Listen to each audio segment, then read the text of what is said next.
దేవునికి స్తోత్రం. నేటి దినపు వాక్య సందేశం వింటున్నటువంటి ప్రియమైన దేవుని బిడ్డలారా, మీకందరికీ ప్రభు అయిన యేసుక్రీస్తు నామం పేరిట నా యొక్క వందనాలు తెలియజేస్తుంటున్నాను. ఈ దిన వాక్యమును చదువుకుందాం. ఇర్మియా గ్రంథం 1వ అధ్యాయము 9వ వాక్యం. ఇదిగో నేను నీ నోట నా మాటలు ఉంచి ఉన్నాను. ప్రియమైన దేవుని బిడ్డలారా, ఈ యొక్క ఉదయకాల సమయంలో దేవుడు తన మాటలు మనతో ఉంచుతానని తెలియజేస్తుంటున్నాడండి.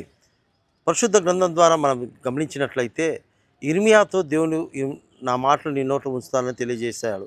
ఎన్నో అనానుకూల పరిస్థితులు, ఎన్నో ఇబ్బందులు, ఎన్నో కష్టాలు, ఎన్నో అపాయాలు, ప్రమాద పరిస్థితుల్లో ఇర్మియా జీవితం ఉన్నప్పుడు దేవుడు ఇర్మియాకు ప్రత్యక్షమై, ఇదిగో నేను నీ నోట నేను తోడయ్యండి, నేను నా నా మాటలు నీతో పలికిస్తానని సెలవిచ్చినప్పుడు ఇర్మియా భయపడతాడు. నేను చిన్నవాడను, నేను మాట చేతగాని వాళ్ళను, నా జ్ఞానం లేని వాళ్ళను, నేను బలహీనుడని దేవుని దగ్గర సెలవిస్తాడు. అయితే దేవుడు అంటాడు, ఇదిగో నా మాటలు నీకు తోడైనట్లయితే నేను నీ ద్వారా అనేక కార్యాలు జరిగిస్తాను. మీకు వ్యతిరేకంగా రూపింపబడుతున్నటువంటి పరిస్థితులన్నిటిని కూడా నేను అనుకూలపరుస్తాను. నీ శత్రువులను, నీ యొక్క ప్రాకారాలను, శత్రు యొక్క కోటలన్నిటినీ కూడా నేను పెళ్ళగించి విరగ్గొట్టి నశింపజేసి పడదోసి మరి తిరిగి పాడైపోయినటువంటి నాశనమైనటువంటి మీ పరిస్థితులన్నీ తిరిగి నేను కట్టుతానని దేవుడు ఇర్మియాతో తెలియపరిచినాయి. ఆ రీతిగానే సెలవిచ్చిన ప్రకారంగా దేవుని యొక్క మాటలు ఇర్మియా ద్వారా ఉంచి ఎన్నో అద్భుత కార్యాలు జరిగించినాడు. ఈరోజు ఈ మాటలు వింటున్న మనతో కూడా దేవుడి వాగ్దానం చేస్తుంటున్నాడు.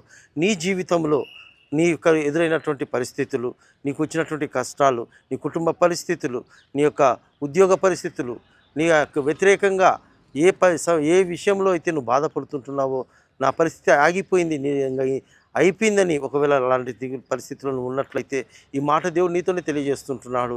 ఇదిగో నీ నోట నా మాటలు ఉంచుతూ అంటున్నాడు. ఎందుకు ఉంచుతుంటున్నాడంటే నిన్ను ఒక శక్తిగా మార్చాలని. ఎందుకు నీ నోట ఆయన మాటలు ఉంచాలనుకుంటున్నాడంటే నీకు వ్యతిరేకంగా రూపింపబడుతున్నటువంటి ప్రతి అపవాది ఆయుధాన్ని వర్ధిల్లకుండా చేయాలని దేవుడు ఇష్టపడుతూ ఉంటున్నాడు. అయితే ఆనాడు ఇర్మియా ఏ రీతిగా దేవుడు చెప్పిన మాటల ప్రకారంగా విన్నాడో, ఈరోజు ఈ మాటలు వింటున్న నీవు నేను కూడా దేవుని మాటల చొప్పున మనం చేసినట్లయితే, దేవుని మాటకు విధేయత చూపించినట్లయితే, దేవుడు మన పట్ల కూడా ఆయన నోటి మాటలు మన నోట్లో మనతో ఉంచి మన ద్వారా ఏదైతే ఎదిరించలేకపోతుంటున్నామో, ఏ విషయంలో అయితే మనం బలహీనలం అంటున్నామో, ఏ విషయంలో అయితే మనము సాధించలేమని నిలిచిపోయామో వాటన్నిటిలోంచి కూడా దేవుడు జయమిస్తాడు. కనుక మనమందరం కూడా ఆ రీతిగా దేవుడు ఇష్ట ప్రకారంగా దేవుని మాట వినున్నట్లుగా పరిశుద్ధాత్మ దేవుడు మనకందరికీ సహాయము చేయునుగాక. ఆమేన్.